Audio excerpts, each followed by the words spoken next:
शहर से दूर घने जंगलों के बीच एक पुरानी और वीरान कोठी थी, राजमहल कोठी।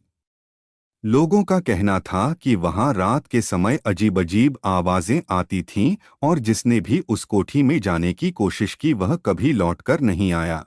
रवि, एक जिज्ञासु पत्रकार, इन कहानियों की सच्चाई जानना चाहता था। उसने अपने दोस्त अर्जुन और सिमी के साथ कोठी की ओर जाने का फैसला किया। तीनों दोस्त रात के अंधेरे में टॉर्च लिए कोठी के अंदर दाखिल हुए। अंदर का माहौल डरावना था। दीवारों पर पुरानी तस्वीरें थीं, जिनकी आंखें मानो उनका पीछा कर रही थीं। हवा में सीलन और किसी पुराने राज की गंध फैली हुई थी। चलते चलते वे एक बड़े हॉल में पहुंचे जहां एक टूटा फूटा झूमर लटका था। अचानक एक जोरदार धमाका हुआ और दरवाजा अपने आप बंद हो गया। सिमी घबरा गई। हमें यहाँ से निकलना चाहिए। रवि ने दीवार पर लगे एक पुराने नक्शे को देखा। नक्शे में कोठी के नीचे एक तहखाने का संकेत था। तीनों ने हिम्मत जुटाई और तहखाने की ओर बढ़े। जैसे ही उन्होंने तहखाने का दरवाजा खोला, अंदर की ठंडी हवा ने उनकी रीढ़ में सिहरन दौड़ा दी। अंदर एक पुरानी लकड़ी की अलमारी थी। अर्जुन ने हिम्मत करके उसे खोला और अंदर रखी एक पुरानी डायरी निकाली। उसमें लिखा था, मैं राजा वीरेंद्र प्रताप।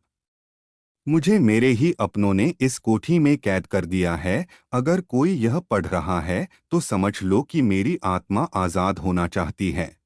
तभी अचानक एक परछाई हिलती हुई दिखी। तीनों की सांसें थम गईं। दीवारों पर हलचल होने लगी और कोठी की दीवारों से धीमी धीमी आवाजें आने लगीं। घबराकर वे भागने लगे, लेकिन दरवाजा अपने आप बंद हो गया। तभी दीवार पर टंगी एक तस्वीर गिर गई और उसके पीछे एक गुप्त दरवाजा दिखाई दिया।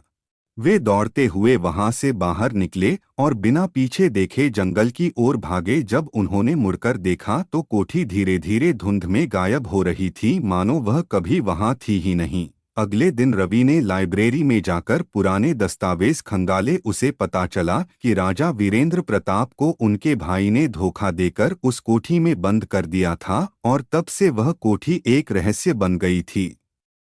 लेकिन सवाल यह था, जब कोठी गायब हो गई तो वह डायरी अब भी रवि के हाथ में कैसे थी? क्या सच में राजा की आत्मा ने उन्हें बचाया था या फिर यह सिर्फ उनकी कल्पना थी? रहस्य अब भी बरकरार था।